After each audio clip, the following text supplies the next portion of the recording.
Hello, everyone. Welcome back to the Dating After Divorce podcast. I have a special guest, current client with me for this very special podcast guest interview. Her name is B. And welcome to the Dating After Divorce podcast. Please tell the audience a little bit about yourself. Okay. Again, thanks for inviting me or including me. I'm very honored because thank you. So I'm still learning how to take compliments, but my name is B. I'm 35 years old. I live in the Washington, D.C. area. I'm recently divorced I just had my divorce anniversary a couple of weeks ago. So it's been a year. I was married for about 7.5 going on 8 years. I work for your local, state, and or federal government. And I've been there for about 12 years now. That's pretty much it. I like long walks in the park. I love good ratchet reality TV. I've recently been getting into like murder mysteries on Netflix, on YouTube, but just still trying to figure my stuff out. But that's pretty much me as of today. Yeah. Well, thank you for being on here. I know a lot of people that come on are a lot further along in their journey, but I have been a witness to your journey for the last 5 months. Journey. Oh gosh. I don't even know if you really want to call that since I still technically have a month and a half left, but it's been a nice jog. So. Yeah. And I just really wanted to call out the growth. I think one of the reasons I wanted to do that was because sometimes a lot of my guests are like remarried or they're like all the way on the other end of the journey. And I wanted to call and have you on because I wanted people to be able to see what it looks like in the middle when you're making progress and things are like getting better and more amazing, but you're like still straddling like, oh, I have to work on these things, but look at all of these results that I've created in my life. So we're going to talk about that in a little bit, but just for a little bit of background, you said you've been divorced for a little over a year. What happened with your first marriage? My first marriage, aka my starter marriage. That's what a lot of my divorced friends who are now remarried call it. It was just, I think between working with you through coaching and through my therapist who I've been seeing for, I think as long as I've been married. And it's funny that my relationship, my therapist lasted longer than my marriage. But either way, by working with the two of you guys, I just kind of discovered that, with my ex and I, we just happened to meet at times like where we needed each other. We kind of served a purpose then, and then we just kind of grew apart. To go into specific detail, it was just a lot of trust issues, lots of infidelity, both relationship wise. Financial infidelity. I didn't know that was a thing until a few years ago. I had to look into it, and just, I don't know, I chalk it up to just being young. I was 26 years old when I got married. Didn't really know much about myself. I'm still learning about myself through coaching with you, and really just jumping into a marriage because I felt like it was the right thing to do at the time. I went for the typical tall, dark, and handsome, type, thinking he's going to swoop me away from all of my, woes and problems from home. And, just pretty much we both were kind of running away from stuff from home. And I don't know, I guess some other things that I probably can add, because, it's easy to say like, oh, yeah, he cheated on me, blah, blah, blah. Well, I can kind of reflect back and I can see like there are also things that I kind of contribute to the marriage as well that may have reinforced some bad behavior. Looking back, I think at times like I did too much where I was both I kind of would talk to my friend about it, that I would bring home the bacon and I would have to cook it because there was always like an income difference in our relationship. And while I can, like I said, I can take some blame for myself, at the same time, I still have to put some onus on my ex because he was okay with it and I was okay with giving it to him. And it's just that dynamic just shifted into just a whole bunch of mess. So I've been dealing with infidelity for a while. That was probably within the first 2 years of my marriage. And I tried my best to, fix it and address it, but, you can't fix a marriage by yourself. And just in 2020, I was like, yeah, I can't do it anymore. Like, I can't continue to get hurt. I can't continue to sit in something where my needs aren't getting met, but I'm doing all this for another person. So hopefully that answers your question. So. Yeah, no, 100%. Did you feel, and looking back at your very young self who, got into the marriage, did you feel like, and I know your family of origin also had like some dysfunction in there, like you said, you were running away from your issues at home. Did you feel like that young self of yours was doing everything you were doing in the marriage to like not buy love in that sense, but like to earn being loved, to Absolutely. earn being in a relationship? Yep, absolutely. I will honestly say that our relationship was very transactional. And for his sake, I was the one that was paying for most of the transactions.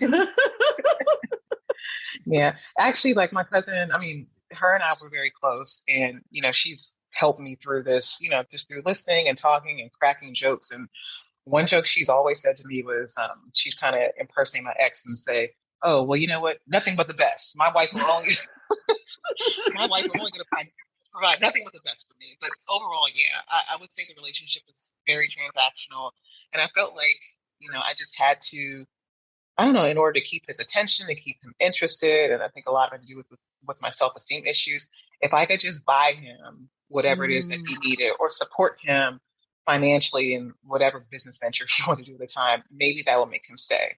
And then eventually, once he's taken care of, maybe I'll get my needs met. So that's what I was kind of hoping for. But yeah, I kept paying and paying and paying, but I wasn't getting any return on my investment in a sense. So yeah. And so after the divorce, did you have what was the recovery work that you had to do? And I know you were already doing the work even within the marriage, you were in therapy. What were the losses that you felt like, okay, after this, I need to recover these things or these parts of myself? I mean, honestly, it was, starting to work with you. I mean, like you mentioned, I've been in therapy for quite a while now. But I think what I really have liked working with you, while, you do advertise, you will help divorced women find their next or future spouses. You also have a big component of your program of like working and trying to identify, yourself. And that's something that I've struggled with for quite a bit in my life, this whole identity crisis sort of thing of, being a recovering people pleaser. So I would say really just, I don't even want to say rediscovering myself, but just discovering myself, really figuring out like, who I am, what do I like, just try to focus on myself versus like a partner or, or even a friend. But just taking all the energy that I pour into people and just start pouring it into myself. Yeah. And I will say you've done an amazing job, as hard as it's been. And I think sometimes we forget where people are, like everyone is starting from a different like starting block or starting point in their journey.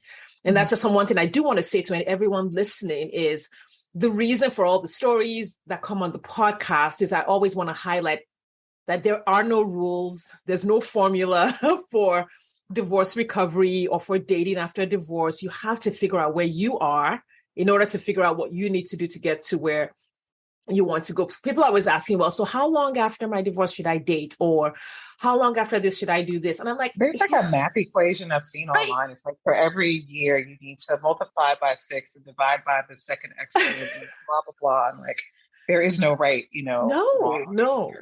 Yeah. For me, one of the things I had to recover from was financial. I had to recover financially early after my divorce. That was like my first to do, because that was where I had sustained like a lot of losses.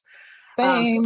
So I had to do a lot of that before I started, dating actively. For some other people, it's like they've already grieved their relationship. The thing was already dead for like 10 years. They'd already like recovered and done all kinds of work. And then they start dating right after. Like, but you can't be dating and broke. So yeah, you got to make sure your finances are straight as well. So Yep.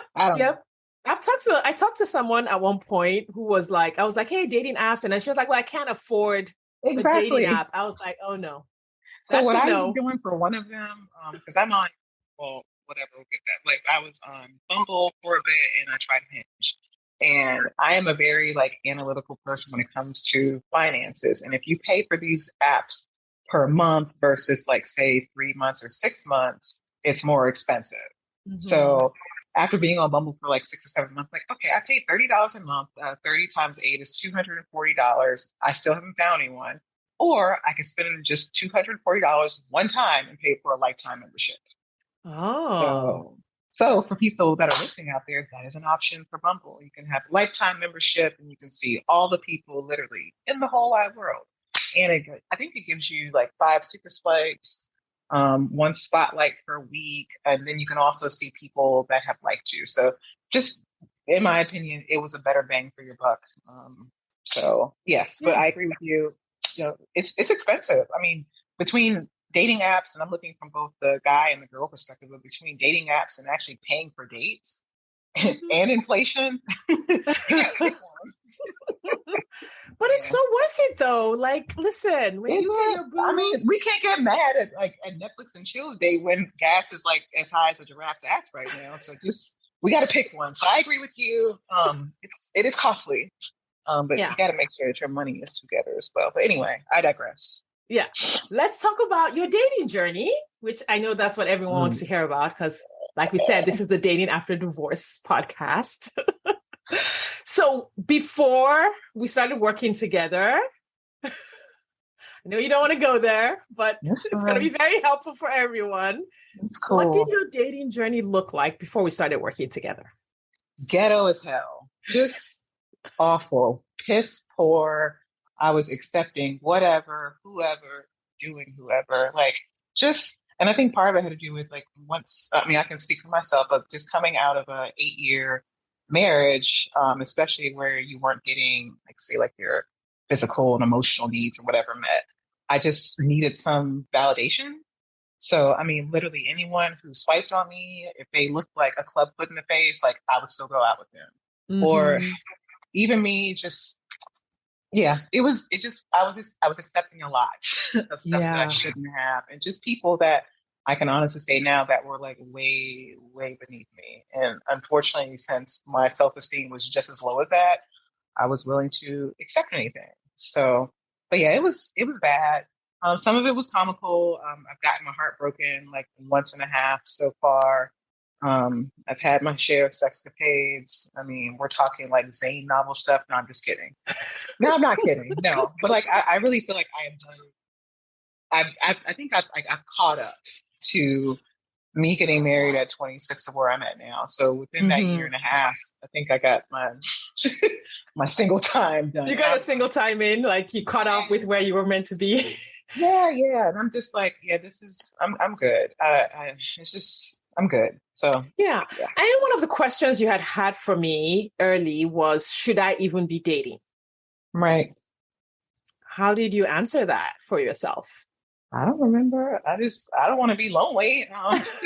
Should I be dating? Yeah. I mean, I don't remember. I don't remember. Yeah. So, I mean, my opinion, and it's always the opinion that I give everyone, is that, it doesn't matter how much healing you do. Like, of course you want to heal before you date, but that's not always necessary. So it depends on the person. Like my answer is always, it depends on you as the individual. I believe that there are some things that you will learn or that you will need to heal while you're dating. Because if you sit in your house healing, how do you know when you're ready? Now, for some people, they're like, oh, well, I'm healing these particular parts of me. So, I don't want to do that while I'm dating. And that's But you learn so much stuff about yourself. You do. Like when you are actively dating. Because I get it. It's frustrating. Like, people will disappoint you, whatever. But like, I'll give like a really, really good example because I said I'm a recovering people pleaser. One guy I was dating actually earlier this year, nice guy. We just did not work out or whatever. He just wasn't it. He was emotionally unavailable, but very emotionally intelligent. It's strange. But either way, I remember we went out, we came back to my place, hanging out, doing adult stuff, whatever. And I think he wanted like a glass of water or something. So I got it. And I don't know if I heard this in my head. Maybe this is my past life. It's like, oh, you must do this. But I thought I heard him saying like, hey, I'm hungry. So I went to my refrigerator and I put together this chef salad. And for folks that know me or know whatever, I used to be like a fake vegan like years ago. So like now I'm more of like a flexitarian. That's what I call it. But either way, I made this like chef salad, like fresh greens, fresh, produce, whatever, like these vegan chicken nuggets. Like it was very nice. Plated it. I even put the plate on a charger. I brought it over to this man as he sat on my couch, and he looked at me like, why did you do that? And I was like, but you said you were hungry, right? And I was like, oh shit, I just did it again. Like this is stuff that I used to do with my ex. And like, because someone took me out for a nice date or like said, did something, like I owed them. And Yes. I just like stuff like that will come up. And it's just, you have like this aha moment, like, wait a minute. Like this didn't work before, so how about you try something different? And especially for like an outsider, someone that you don't really know that well because you're dating, for them to call you out on it, it just hits different. So, Yeah. and you've told me that before. Like I've said quite a few times, I want to put this stuff on pause. I'm getting frustrated. I don't think that I'm ready, but honestly, where I'm at today, I would attribute a lot of it to, not just working with you, but also through practicing through dating. Yeah, you were willing to keep going out there. You knew you were going to make some mistakes. You were well aware that, like, and I know we had conversations where you're like, I did it again. Yeah. Or even in the middle of a mistake, you'd be like, yep, I'm seeing the mistake. Yeah. And then I'll call you or text you right away and like, hey, can we talk about this dumbass thing that I just did again? Right. So, yeah. But here's the thing. And that's one of the things that I think really everyone listening could learn from is that you were not afraid of making mistakes. And I know a lot of divorced women, just because we've been burned, are afraid of failing again. We're afraid of failure. And literally, failure is part of the process. Like if you listen to every recording, that every guest that I've had, they've all had failures or, things that they were doing that weren't serving their journey, but they kept going and they made the adjustments as they went along. And I think that's one of the advantages of healing while you're dating, right? And this is where I feel like if you have a therapist, if you have a coach, if you have it's sort of like the bumpers in the bowling alley that can help keep you moving forward in your healing while you're dating, I think that's the best combination that a person can have.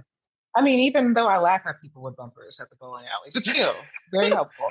Yeah. And I think that's the best. Again, this is a very individual situation. You have to look at your own context, but I did want to call that out about your journey, and you've done really, really well with that. What's been the, I guess we were talking about, so the guys you were dating early on, how has that shifted over the last 5 months? Like what's changed and what did you do to change it? I don't know. Let's start. Some of these men have jobs. Some of these men offer to buy me food versus me bringing my own. I literally brought my own lunch one time to a guy's house. And it's really sad to say that, but like, it's like the basic stuff. Like I started getting, which again, when I first started dating, I was willing to accept anything. So absent all that, having a job, having money, having a car, being able to wait, having a Tesla. I'm just going to say that because not just having a car, but having a Tesla. That's kind of fun. Yeah, or a spaceship, whatever you want to call it. But yeah, just like now I've just been able to date folks that literally like have their stuff together, which is nice. This is something that I always kind of, I don't know, in my marriage, I really tried to kind of downplay like a lot of my accomplishments because my ex, like he didn't go to college. And even toward the end of our marriage, before we got to the point that we're at now, which is we're not talking to one another, we're just talking for the best. He admitted to me that he was jealous of me. And I think it was more so like my accomplishments, like in terms of like my income, just buying homes, just doing a lot of things. And now I've been able to date successfully with people, I don't know, that are on the same level as me. And I don't have to have this like competing sort of dynamic between someone. Because for one, like that's not healthy. So right. Yeah. And I think this applies to a lot of accomplished women out there where I think we're socialized. It's all the nurturing, women take care of other people nonsense. And so then I've seen a lot of women who are highly accomplished, like yourself, dating men who are, and like you said, using the word not on the same level can feel weird to say that. And the way I like to say it is, whatever you're bringing to the table, it's 100% okay to ask for that in return. So if you own your own home and you have a job and have your own vehicle, if you bought cars for your for your ex-husband, like all like of I don't this, need your credit score on DNR. Like, do not resuscitate. Like, no, right? But this is what you're bringing. But it's not because, and I think sometimes this gets framed in the media or on the internet as like women are asking for too much and women are this. But no. You're just asking for someone who mirrors who you are. That's it. Yeah. You're not asking him to bring that to the table to take care of you. You're asking for an equal like compatibility from the other person. But And I I think wonder why that's there's so much guilt behind that, though. I mean, that's probably like a whole nother it's a whole conversation. deal. It's the way women are socialized. We have been socialized for thousands, maybe millions of years to think that way. And there's like a whole thing behind that. Right. Okay. And I don't even know that we can unwind all of our socialization in our lifetime. So with my clients, I try to bridge the gap like, hey, listen, you're acting from this. We don't have time to like go deep down into all of your childhood and all of the history of humankind. But how about in the present, we change the behaviors that are not serving you? Mm-hmm. Yeah. So what did you do to change the quality of men that you were dating? Because now you have dated several men and gone on multiple dates and are sort of in that like loosely connected stage with someone. And I ate on said dates as well. Have to mention that. I got food. You got food. And an So, activity. yeah. What did you change? Or what was the first thing you did? Like going back to, you had all of these guys who were quote unquote low quality. What did you change? What was the hardest thing you had to do to change that situation?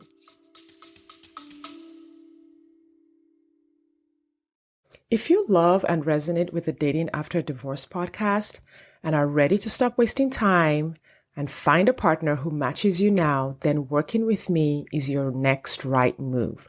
It's time to intentionally create success in your romantic life the way you do in other areas of your life.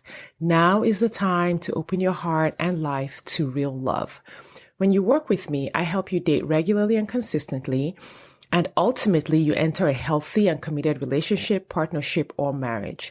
My Good Men Only dating process helps you gain clarity on who you're looking for, where to find your person, and you'll make real progress with meeting them.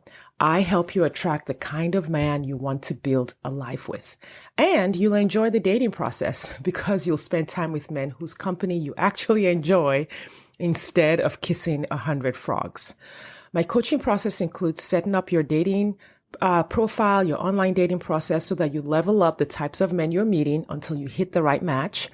I work with you on offline dating, how to connect with men in the real world, evaluating correctly for compatibility on multiple levels, finding the right balance between remaining open but not getting attached too quickly, retraining your intuition so that you can trust yourself and your instincts, and finding out the truth about the people you're dating without becoming an FBI agent.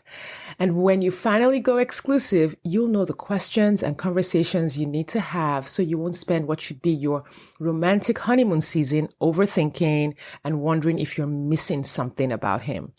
Attracting a whole different kind of relationship than you've experienced before is truly possible and available for you. I have 3 levels of coaching programs available to choose from. So if you want to learn more about doing this deep dive dating work that creates healthy, loving relationships after divorce, take 2 minutes to schedule a consultation call with me at sadecurry.com/schedule-appointment. That's SADECurry.com/schedule-appointment. Or you can just tap on the link in the show notes to schedule that call. I'll talk to you soon. I mean, not to be all cliche or whatever, but I really had to learn myself. Womp, womp, womp, womp. So I will say that what is the worksheet that we did? The ideal self or Oh, the irresistible you. You had your ideal partner worksheet. that We did one. that. Irresistible So you. Yes. yes, so I would say the irresistible you project or whatever we Mm-hmm. want to call it. That thing, that was probably the most helpful. And I remember just trying to, like, just even starting it, like I was just at a complete blank because, like I said earlier, I didn't really know who I was. And sometimes it takes like I had to, before I even really started myself, like I would go back to some of my friends and ask, like, hey, how would you describe me? Because like for whatever reason, again, I'll just speak for myself. I can't really see this amazing person that everyone else sees. People think that I'm nice and they think that I'm hilarious or whatever. I don't know. Like I'm just trying to survive. But maybe me trying to survive is funny for whatever reason. But either way, I would say that workshop or worksheet or whatever, that was the most helpful. Getting to know who I am, what I like, what my goals are, who are some of my inspirations, just things like that, just getting a better sense of self. And once we finished that, because I know we would kind of follow up on it, every couple of weeks or so, and I would get annoyed. I'm like, Sade, I don't have anything else. I'm tapped out. Like, leave me alone. You want me to write down 50 things I want to do before I die? Like, I don't even know what I'm wearing tomorrow. So, but either way, I would say doing that was probably the most helpful. And I remember when you were able to update my dating profile, it was so easy because you literally just took stuff that was about me that, I've learned about myself through all these months and just plopped it into my dating profile. And I remember when we both finished, I was like, oh man, that's me. Yeah. That's crazy. And I would say like just the selection, like the folks that started swiping or whatever, like it just changed immensely. Like it was just like, Yeah. and I feel like the men that I did like, entertain or like were dating or went on dates with or whatever, like they had a good sense of like who I am. Like and they would say things like, your profile really stuck out to me because of X, Y, and Z. Yeah, I'm kind of cute or whatever, but it was really just the stuff that was in there that really kind of captured my essence. So yeah, I would say getting to know myself, which I am still figuring out as I go, but that was probably the most helpful thing. Because Yeah. I'm really starting to see myself for the first time, in 35 years. And, Yeah. That's it's not that amazing. bad. Yeah. You're I pretty thought I was a hot amazing. mess. Look at that. Now there was some of the men that you had dated before, some of them had like stayed friends. I'm holding up air quotes. And this was typical of a lot of women that I work with is if the man wants to stay in touch, we don't want to say no. Yep. So can you talk about that a little bit? What was that like for you to like cut off communication with some of these guys? So it was difficult in the beginning. And again, I think I'll speak for myself coming out of a marriage and like just trying to figure out like, am I attractive? Am I interesting? Am I sexy? Like any sort of attention that I would get from a guy, like I was holding on to it. And I had so many duds, like a lot of duds, like a lot. And like, I would know from the very beginning and just interacting with them, like, nope, this would never work out because X, Y, and Z. But I was just so thirsty and desperate for attention. I just wanted to hold on to it. But in working with you in terms of decluttering, I think that's what you had called it, kind of getting all of those, excuse my language. So I know my cousin's going to listen to this, but getting rid of all those like practice dicks and getting them out the way. Like I was able to like focus on important dicks. Dicks with Teslas, brains in the house and, great personality. I'm just kidding. I'm not kidding. But getting rid of like all that clutter, I was able to really just kind of focus on myself and focus on, what I really was looking for in an ideal partner. I mean, it was difficult in the end, but looking back at it now, like I couldn't imagine having all those dicks swinging around and still trying to like date like people who are actually like, that's too much. That's a lot of dick. Yeah. I just didn't want to deal with it anymore. But you told me to do it and I'm glad we did. But it was difficult. So yeah, and that's what makes dating exhausting is having to use all of the energy that goes into putting up with the people that are actually not good for you. Those people take a lot of energy. They're boring. They're emotionally unavailable. They're jerks. Some of them are related to you, but that's a whole other story. That was interesting. Yes. Yes. Yeah. Right. That takes a lot of energy and that's where the overthinking comes from. Because I think from what you said, and I don't know if you were the one that used the word effortless. I love to use the word effortless with when I was dating my husband. But like when you are dating a good guy, it feels more Oh, effortless yeah. than all the effort going into like capturing these other person's attention, dealing with Yeah. the trust issues that comes up with them, they're hiding, they're ghosting, they're all of that stuff. That's what's exhausting. They've got other girls' panties and their laundry, and like, oh, what's that? Oh, it's your sister's. Okay, okay, I'm done. Um, Right. Yeah. mm, mm, mm, mm. Awesome. Well, I think definitely that all of that is very typical of the dating experience. And um, do you want to talk a little bit about where you are now? Like, kind of, I know in the last 2 months, you've dated two really good guys, like guys who were like, oh, this could be the one. Mhm. One turned out not to be, which that was hard. Yeah. And but almost shortly after, you are dating another person who is like even better, which is the progression I love to see in my clients. This is typically what happens when people are doing the work, is that the guys just get better and better. They Mhm. just get better Mhm. and better each time. So can you talk a little bit about kind of like where you are, what you're experiencing, and what's kind of like what's next? Well, right now I'm at his house, I'm in his basement, so I can do this interview. He's upstairs working, in his At good, his job. stable government job that he has. I'm in his house, not his mama house, not not a homeless shelter. Like, no, his home. But no, I will. It's funny when people say like, "Oh, well, once you stop looking, you'll find somebody." I mean, technically, like when you're on dating sites, you kind of are looking, but I think in this case, I was, but I wasn't. So I was Mm-hmm. on Hinge. I decided to give him $30 a month or whatever. I did it for 3 months, and I don't know for folks that are not familiar with Hinge, but they have a tendency to like match you with people based off of your swipe history that this person, you'd be really compatible with. So I saw this guy's profile and I was like, oh, just based off of some of the stuff that he wrote, it was very me. It was very quirky, like just odd, sort of oddball energy, smart, professional, like whatever. And I'm like, okay, well, let me go ahead and shoot my shot. What can I lose? So I swiped. We just started, texting or whatever through the app for a couple of days, and then eventually we exchanged numbers. We talked for maybe about a month, just on the phone and through video chats and stuff. And then we went out for the first time like 2.5, 3 weeks ago, and we've been kind of inseparable since. And it's really strange because like I'll go back to um, the Irresistible You worksheet and then the ideal partner check sheet that you and I had done together. And that's how you wanted to design, is basically had a very specific and exactly what you're looking for in a person. And I'm Mm-hmm. not over exaggerating. And if this gets you more clients, then so be it. But when I say that this person meets like 90% of the stuff that I'm looking for in a partner, like it's crazy. Like Yeah. I'm talking down to like the physical features too. Like Mm-hmm.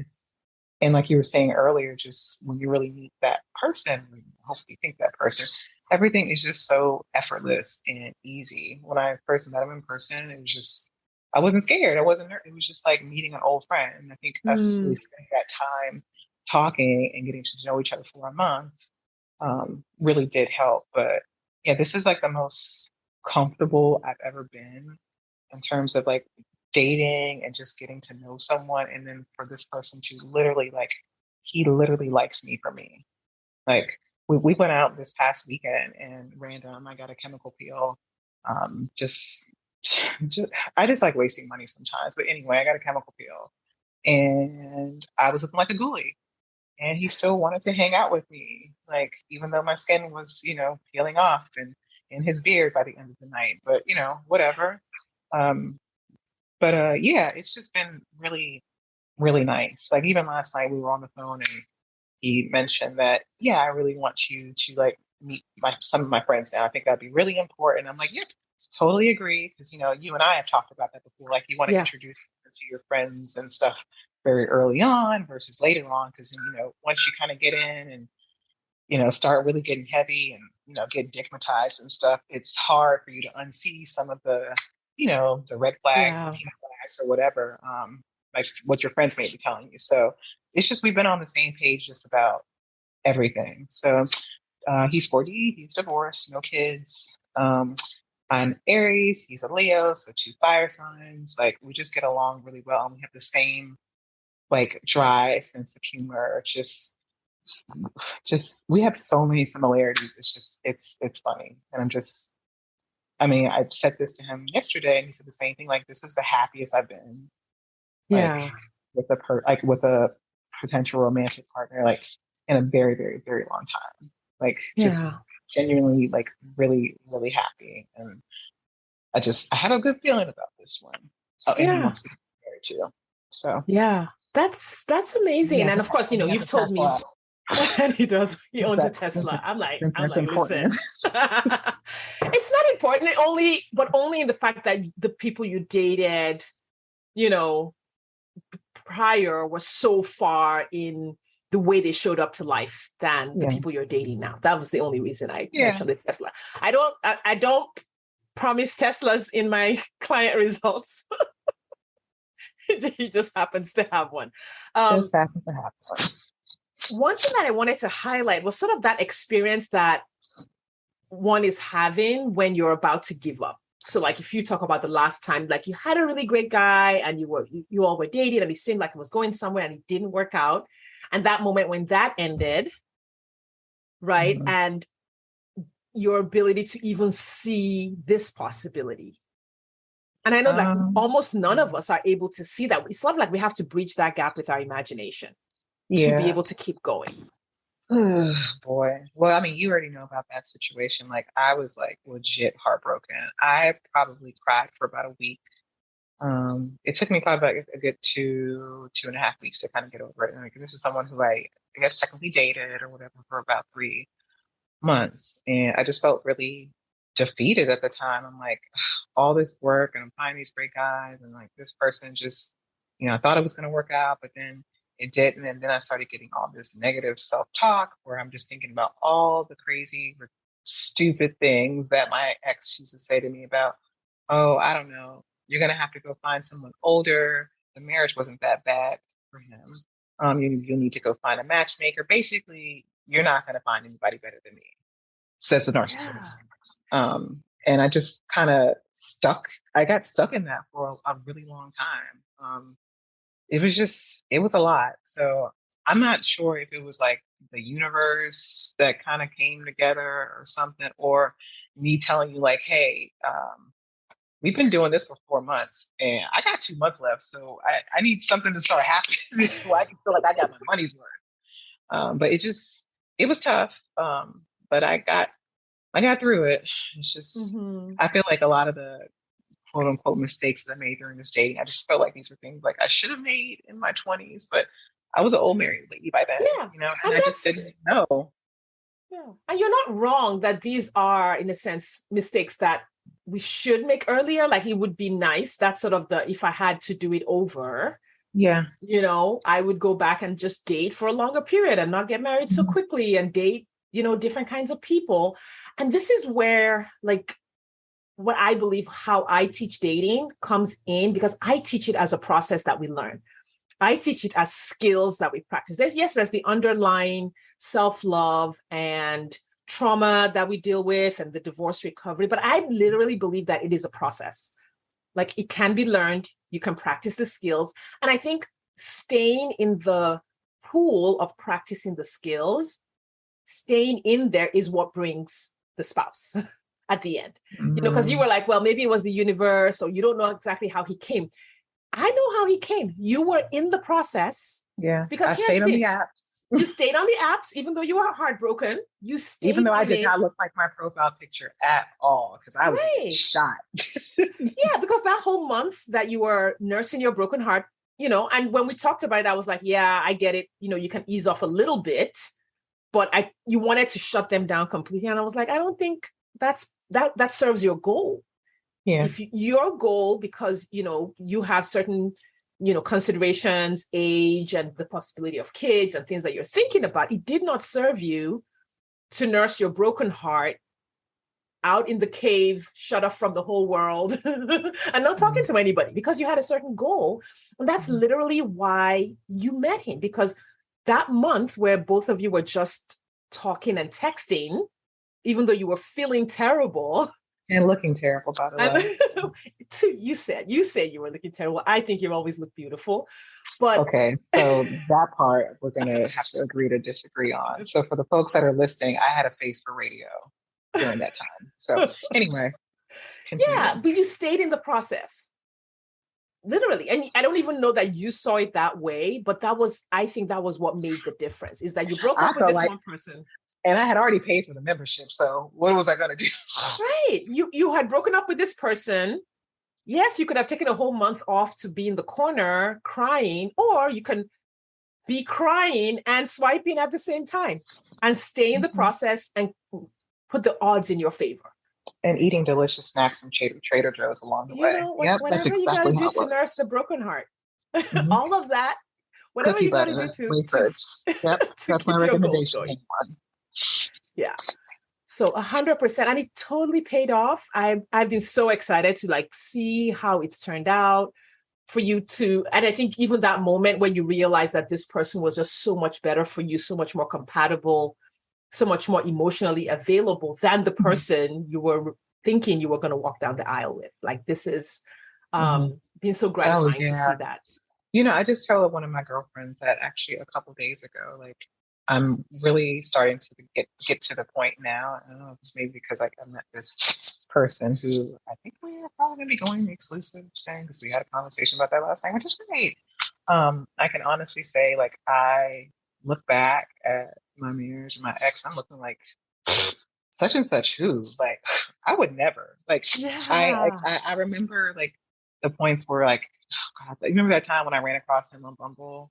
Yeah. And like, I just wanted to shit my pants. Like, it was a lot. But now I look at him and I'm starting to just get like, not happy, not sad, just like very indifferent, just like, okay, all right.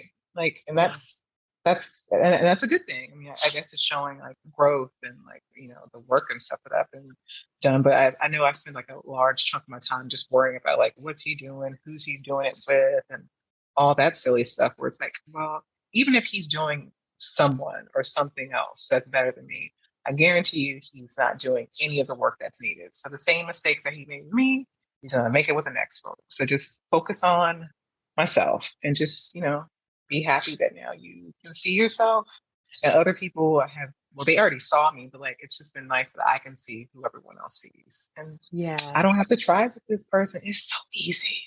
Yes. Just don't do anything, but just look silly. Well, what you're saying is I don't have to do anything but be myself, but be exactly who I am. Oh my gosh. It's just like, it's a breath of fresh air. Oh man. Yeah. I don't have to pay for anything. Like, I don't have to try. I don't have to put on like this mask. Like, I can walk out with flakes on my face. Like, it's just nice. Like, I don't want to go back. Amen. Right. We're not doing that. Nope. Well, B, thank you so much for coming on and sharing your story. I know this is going to help so many people, because this is the stuff that we don't talk about, right? Like, nobody wants to come on and talk about how they had these weird people in their DMs. So I really appreciate you coming on and telling your story and sharing your success story with the audience. If you were to give a piece of advice to a woman who is, you know, divorced and wondering, like, you know, should I do this dating thing? Or, you know, is like all the narratives that are out there, like, are there good men out there? It's terrible in the dating landscape. I don't want to date, or I'm a loser for needing help with dating, or just all of that talk that comes up. What would you tell someone, you know, who is like on the fence about the possibilities of dating in 2022, the possibilities of dating after divorce? Well, for one, you're not a loser for wanting to get help. I mean, look at me. I got a coach. I got a therapist. I got friends. Like, I have a whole village of people. So that doesn't make you dumb or weak or whatever. I mean, you need that to get through this, because you cannot get through divorce alone. You need that village. And then in terms of dating, I don't know, sis, like, don't give up. They're out there, I guess. Just, You really got to focus on yourself, learn yourself, and then they will come or something. But overall, like, there are good guys out there. I didn't think that there were. This one was like within my 60-mile radius because I wasn't going past that because gas is too high. But yeah, they're out there. It's just, Yeah. I think it just takes really doing the work. It makes the process so much easier because I couldn't imagine trying to date in the middle of a peanut butter and jelly sandwich pandemic, me being a hot ass mess. There's no way I would have like matched with the person who I'm dating now. Yeah. So it does. And I think that's the thing, is to not be afraid of the work that it's going to take. yeah. Like, what if it does take some work? What if it does take some work and some personal inner work and some new skills? A lot of ugly tears and, because you like to record the sessions and I just don't watch them. You don't watch them? No. I'll keep sending them to you. Yeah, it's fine. You can keep trolling all you want to, but I'm not watching that stuff. I'm like, yep, it happened. We got it. I'm good. You've got the guy now. You don't need to be watching nothing. No, it's all good. Yeah. Kind of, sort of. Sort of, kind of, yeah. But I have a good feeling about this one. So I'm excited. So I'm just like, you told me just to focus on, the today or whatever, and just enjoy each moment for what it is. And that's what I've been trying to do, is just enjoy every moment and like opportunity we get to spend time with each other. It's very nice. Awesome. And he likes me. And he does like you. And he's kind of cute. He's more than kind of cute. He's fine. And he has a Tesla. Okay, let me stop talking about this. Okay. Like this for just full time. I don't care about the car. I'm just being extra. But no, we've just turned this podcast recording into one of our client sessions. I think that's what's happening. We forget that people are going to listen to this. Well, that and like you forgot that Elon Musk said he would cut you a check after today if you mentioned Tesla 5 times. So Tesla. Yes, there we go. Sprinkle. I'm gonna tag him in this podcast episode. Yes. Awesome. Well, B, thank you so much for coming on. Really appreciate it. I love sharing my my client stories because, you're in the middle of it. You're doing the work. And I know you wanted to share some of your writing that you had done about this process. Can you tell the listeners where they can find your story? So it's on WordPress. It's not necessarily about this process, but just, process with you, but just what it's been like, just going through a divorce in the middle of a pandemic and trying to date. So I will say I started blogging in early 2021, like when things were just starting to pick up in terms of my marriage declining, and just really just writing and getting things out, just how I was feeling, stuff that I was going through, dates, good days, bad days. I mean, the latest entries they're just like super depressing, but the early ones are pretty funny. I mean, some of these dates are quite comical, but if you want to check out my journey, I will link this to Shade. I'll put it. Yeah, I'll put the link to B's blog in the show notes. To protect her privacy, she writes under a pseudonym. So, but it really does detail kind of like the dark side, some of the dark sides, some of the more comical sides of a divorce, and some of the hoe sides, some of the whatever side. It's just a lot of sides going on. But like I've told quite a few people, truthfully, if I wouldn't have had that blog, and I'm so thankful that one of my friends really encouraged me to do it, because I think I was telling her about one date and she's like, girl, I can't believe half of the shit that you tell me. You need to write it down. I'm like, all right. So I did. I wrote an entry. I sent it to her and she said, keep going. Yeah. And I did. And I had really enjoyed it. It's just been a really good, healthy outlet for me. And then especially since I kept a lot of stuff in my divorce to myself, my marriage to myself through over the years, this was a good way for me to share or kind of like have a conversation with my friends without having a conversation with them. Mm-hmm. So, but yeah, I will pass the information along. Yep. We'll link it up in the show notes so you can read B's story. B, thank you so much for being here today and for sharing so candidly. Really appreciate it. I'll see you in your session later this week.